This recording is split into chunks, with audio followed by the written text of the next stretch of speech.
Je lis ta lettre et des larmes coulent de mes yeux. Des perles salées roulent sur mes joues. Le papier se froisse sous mes doigts. Déjà plus d'un an loin de toi. À chacune des lettres du front, je tremble, j'ai peur, j'ai froid. Je te revois, fier en uniforme, sur le quai de la gare, paré à partir. Tu m'as promis de revenir, j'ai promis de te soutenir. Tu puises la force de te battre dans mes yeux et mon sourire. Avant l'armée, j'étais armé, dans le quartier, j'ai formé l'équipe la plus cramée, les keufs étaient alarmés, Zarma, on a carné, les mecs les plus tapés, je n'ai pas peur de te fumer pour m'affirmer. Ensuite, 3 ans ferme, la prison m'a enfermé. J'ai vu ceux qui m'aimaient mieux qu'au travers d'une paire de quartiers. Des pleurs, je vais t'épargner en m'engageant au front. Je voulais tourner la page avant que l'on me retrouve contourné. Du Rwanda au Proche-Orient, je me suis inspiré. Le Darfour m'a bien changé, des courses à Carrefour. J'écris sur mon carnet le déroulement de chaque jour pour que tu puisses comprendre ce que je ressens durant mes journées. T'inquiète, la salade, j'ai pas détourné. Tu me connais, je suis borné. L'odeur de la mort m'y a enfermé. Déjà un an que je suis parti, le temps il passe sans mais. J'écris cette lettre entre l'assaut d'un cocktail Molotov. Tu me décris ta vie là-bas au fond des tranchées. Tu parles d'une odeur qui flotte, celle de la mort. Et tu t'étais fait des amis, ils ont disparu aujourd'hui. Tu évites de m'en parler, tu ne veux pas que je me fasse du souci. Tu rêves la nuit de mon visage, d'autres paysages. Dans ton cœur tout est détruit, reste mon image. Nous sommes en plein mois de décembre, un second hiver loin de toi.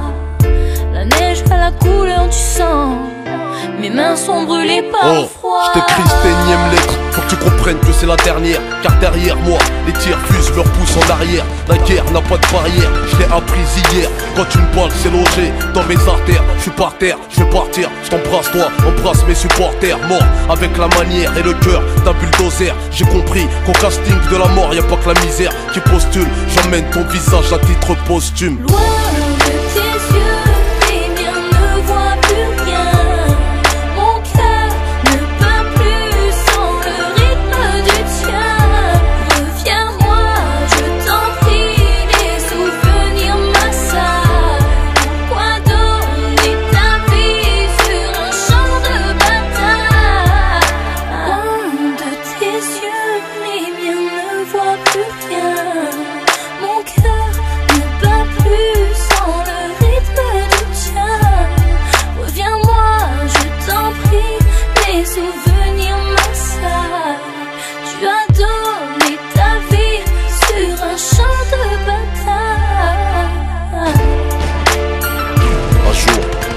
reviendrai, Inch'Allah.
Des combattants banlieusards, fiers de l'être. J'ai écrit l'hymne des battants, ceux qui ne font pas toujours ce qu'on attend, d'eux qui ne disent pas toujours ce que l'on veut entendre, d'eux parce que la vie est un combat. Pour ceux d'en haut comme pour ceux d'en bas. Si t'acceptes pas ça, c'est que t'es qu'un lâche. Lève-toi et marche, c'est un pour les miens, arabes et noirs pour la plupart et pour mes babtous, prolétaires et banlieusards, le 2, ce sera pour ceux qui rêvent d'une France unifiée, car à ce jour il y a de France qui peut le nier. Et moi je suis de la deuxième France, celle de l'insécurité, des terroristes potentiels, des assistés. C'est ce qu'ils attendent de nous, mais j'ai d'autres projets qui retiennent ça. Je suis pas une victime mais un soldat, regarde-moi. Je suis noir et fier de l'être, je manie la langue de Molière, j'en maîtrise les lettres. Français parce que la France a colonisé mes ancêtres, mais mon esprit est libre et mon Afrique n'a aucune dette. Je suis parti de loin, les pieds entravés, le système ne m'a rien donné, j'ai dû le braver. Depuis la ligne de départ, ils ont piégé ma course pendant que les keufs me coursaient, eux investissaient en bourse. J'étais censé échouer, finir écroué, la peau trouée. Et si j'en parle la gorge nouée, c'est que j'ai nagé dans des eaux profondes sans bouée. J'ai le ghetto tatoué dans la peau, je rebelle comme écoué. Mais l'espoir ne m'a jamais quitté. En attendant des jours meilleurs, j'ai résisté. Et je continue encore. Je suis le capitaine dans le bateau de mes efforts. Je n'attends rien du système. Je suis un indépendant. J'aspire à être un gagnant, on est perdant. Parce qu'on vient de la banlieue. C'est vrai qu'on a grandi, non, les yeux dans les bleus, mais des bleus dans les yeux. Pourquoi nous dans les ghettos, eux à l'ENA, nous derrière les barreaux, eux au Sénat, ils défendent leurs intérêts et le de nos problèmes. Mais une question reste en suspens, qu'a-t-on fait pour nous-mêmes? Qu'a-t-on fait pour protéger les nôtres des mêmes erreurs que les nôtres? Regarde ce que deviennent nos petits frères. D'abord c'est l'échec scolaire, l'exclusion donc la colère, la violence et les civières, la prison et le cimetière. On n'est pas condamné à l'échec. Pour nous c'est dur mais ça ne doit pas devenir un prétexte.